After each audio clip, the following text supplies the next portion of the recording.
11 horas 54 minutos y vamos a hablar un poquito más acerca de las particularidades del voto, porque claro, recién hacíamos un repaso histórico, ¿no, Lucía? Y hablábamos acerca de el momento en el que el voto se reglamenta para todos los varones mayores de edad. Después llega un momento en el que el voto pasa a ser también un derecho de las mujeres.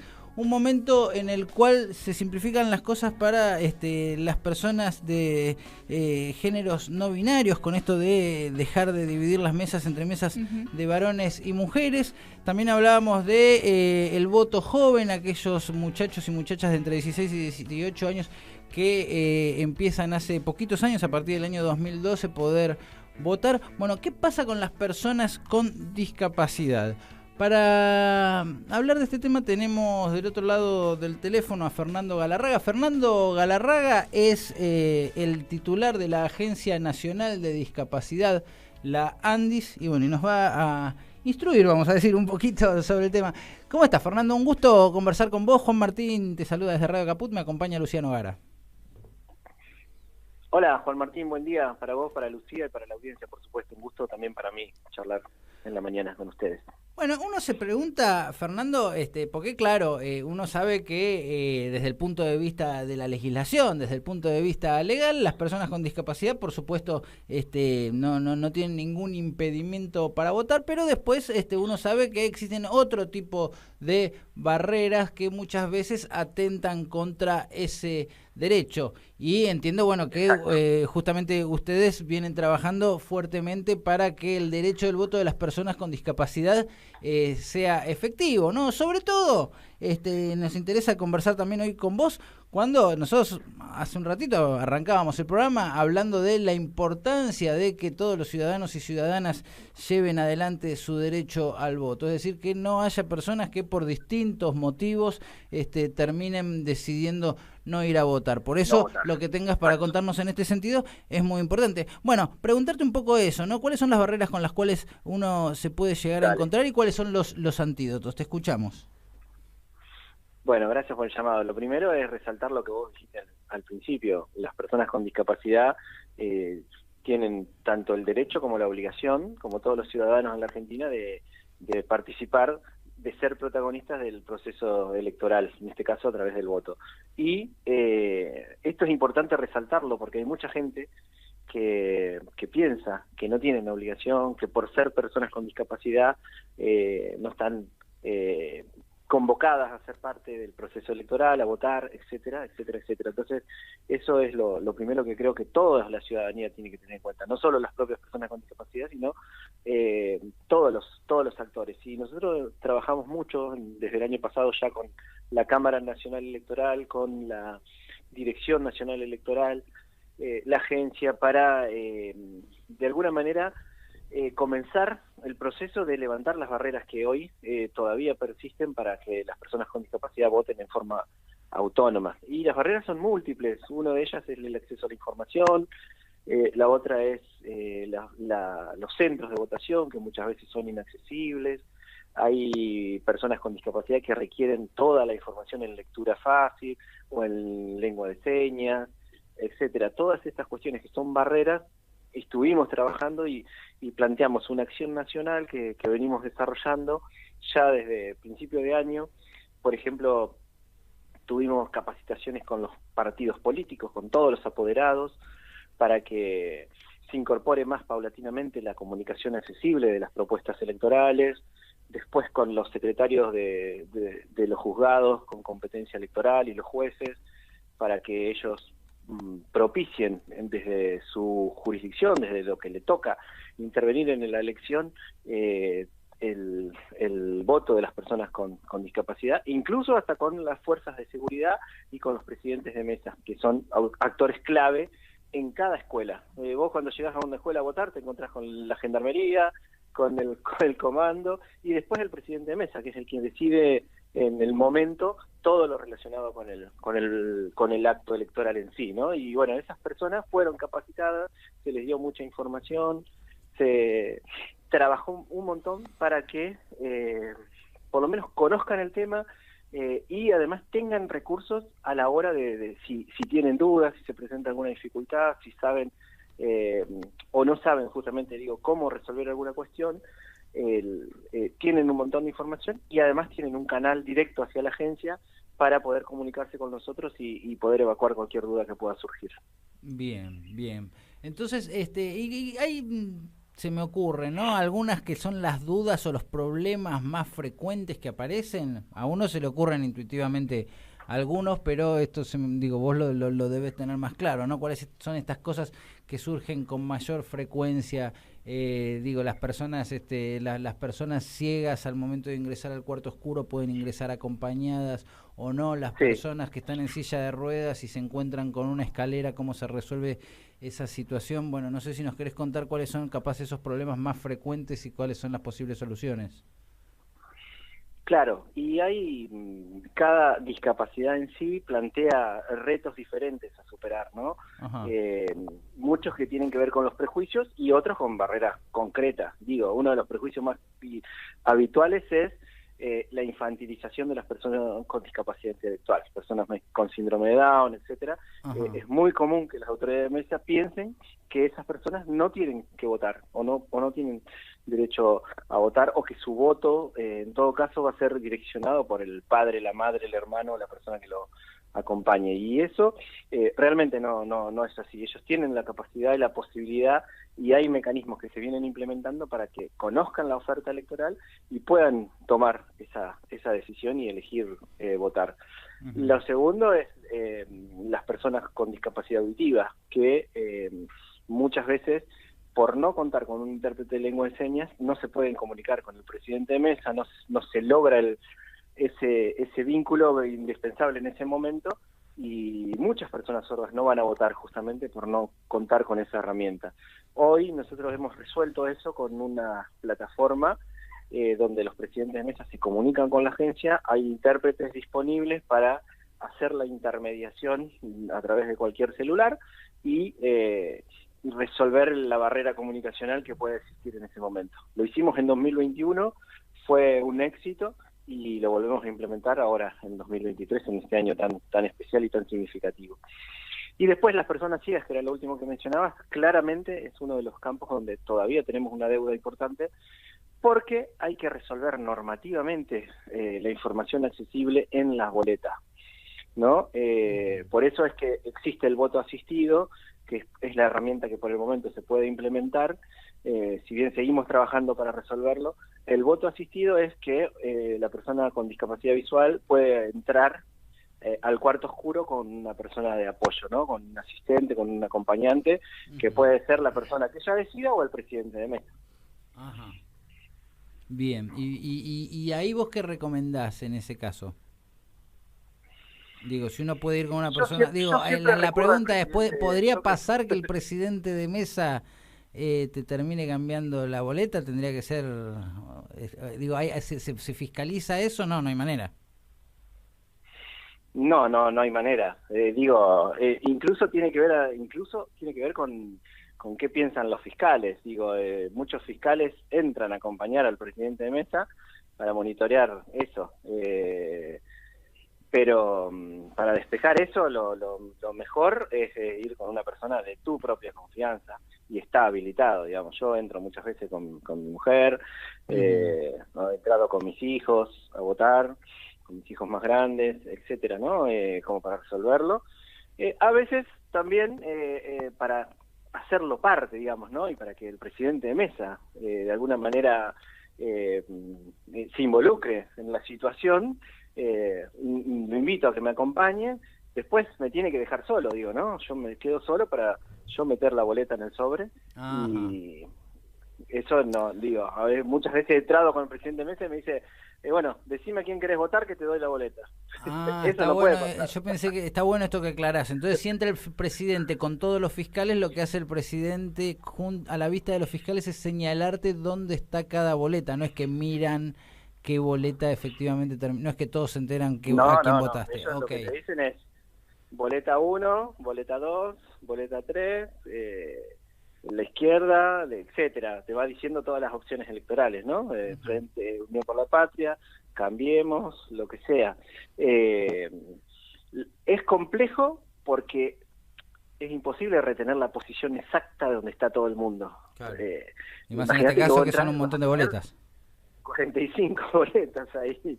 Esa es la gran dificultad y la gran barrera que tenemos las personas con discapacidad visual. Por eso lo que recomendamos siempre es, bueno, uno más o menos tiene la idea ya del voto decidido. Bueno, eso se lleva la boleta en el bolsillo y más allá de que te informen y todo eso, yo muchas veces lo que hago es llevar la boleta en el bolsillo. Cuando se va el presidente de mesa, saco la boleta que él me dijo era la que yo quería, y me la llevo como testimonio, digamos, ¿no? Pongo la que yo llevé en el sobre, salgo y emito el voto, ¿no? Y después chequeo si lo que me dijeron era real. Que siempre salió bien hasta ahora, nunca te engañaron. Sí, siempre sale. Por suerte, creo que hay mucha conciencia en eso, y además hemos instalado mucho la temática y hemos divulgado un montón esto. Los quienes fueron seleccionados como presidente de mesa recibieron una capacitación muy importante que siempre reciben, pero donde se incorporó con mucha fuerza ahora el tema de la discapacidad para que lo manejen, para que puedan preguntar, evacuar dudas y bueno, creo que va a ser en materia de discapacidad un comicio con mayor participación. Creo que no es una elección para ser parte y para sumarse y participar. Y Fernando, bueno, vos recién mencionabas lo de la capacitación, ¿no? Y la importancia de que quienes están en la mesa, quienes son autoridades de mesa, tengan toda esta información. ¿Vos creés que de acá en adelante cada vez esto va a empezar a estar más naturalizado, digo, entre las propias personas que van a ser fiscales o autoridades? Porque muchas veces lo que pasa es que se repiten y los partidos ya tienen más o menos sus fiscales en cada lugar, y eso quizás sea más ameno para las personas que sabiendo que está esta información empiecen quizás a acercarse a votar cuando antes por miedo a no saber cómo hacer no lo hacían. Yo creo que en general la discapacidad va naturalizándose como temática, va dejando de ser algo extraño, algo de la propia persona con discapacidad. Ese creo que es el gran cambio que estamos impulsando, que asumamos como sociedad que la discapacidad es un tema que nos compete a todas y todos, no solo a la persona que es ciega, que es sorda, que tiene alguna otra condición. Porque lo que define la discapacidad es las barreras que el entorno te pone, claro. En definitiva, no que yo sea ciego o que él sea sordo, sino qué barrera nos encontramos nosotros al momento de interactuar en la sociedad, al trabajar, al educarnos, al recrearnos o al ir a votar, justamente de lo que estamos hablando ahora. Mirá, nosotros tenemos el caso en Chaco, por ejemplo, hay una persona que es sorda, que utiliza lengua de señas y va a ser presidenta de mesa. Lo habitual cuando pasaba esto es que vos te excusabas y decías no quiero ser presidente de mesa porque no tengo las herramientas, los apoyos para ejercer esa responsabilidad. En este caso la Cámara Electoral eligió, así como elige, y salió que una persona sorda fue designada presidenta de mesa y va a votar. Va a ser acompañada por un intérprete de lengua de señas todo el día para poder ejercer ese rol, y me parece que es algo de las cosas buenas que están pasando de este cambio. Todo el mundo en esa mesa que vote se va a comunicar a través del intérprete con la persona que va a ser el presidente de mesa. Mira qué interesante esto que nos contás. Fernando, tengo una pregunta respecto a las personas que no pueden subir escaleras, pero no a la persona que tiene una discapacidad motriz desde que nació. Vamos a poner el ejemplo de aquellas personas de 90 años que muchas veces, ¿no? A partir de determinada edad, no me acuerdo ahora si es a partir de los 75, los 80, que las personas pueden optar por no votar, pero por supuesto siguen teniendo el derecho. Y uno de los motivos que podría tener alguien para no votar es, mirá, si me encuentro con una escalera, tengo que subir, voy a tener complicaciones, y esa persona no no se autopercibe como una persona con discapacidad, es una persona que por el paso de los años no puede subir una escalera. ¿Hay alguna solución para esta situación? Es decir, la persona mayor dice, bueno, dale, voy a votar, llega, se encuentra con la escalera, tiene 90 años, dice, obviamente no la puedo subir, ¿qué hago? ¿Se puede resolver esto? Sí, tiene la opción de pedir que presidente de mesa y baje la urna y vote en el cuarto oscuro accesible, que es el que se ha dispuesto, que es para personas con discapacidad, para mujeres embarazadas, para personas adultas mayores, para quien encuentre algún obstáculo y lo necesite sortear a través de la existencia del cuarto oscuro accesible, que generalmente es el primer espacio muy cercano a la puerta. Además, recordar que tanto las personas adultas mayores, personas con discapacidad, están eximidas de hacer la fila, llegan y tienen que exigir y demandar la prioridad para votar, porque recordemos que hay personas con discapacidad motriz que no pueden permanecer largo tiempo de pie, lo mismo que las personas adultas mayores, etcétera, o mujeres embarazadas. Todas ellas tienen prioridad para votar en primer lugar, sorteando toda la extensa fila. Se me hace acordar una anécdota de mi nene cuando acompañó a su mamá, que es ciega, y cuando salió y vio la fila, 100 personas esperando, ¿no? Y me dice, uff, mamá, no sabés la fila que hay. Menos mal que sos ciega. Bueno, los chicos tienen una forma de resolver, ¿no?, esas cuestiones, de entender la discapacidad y de verle las distintas cuestiones, ¿no?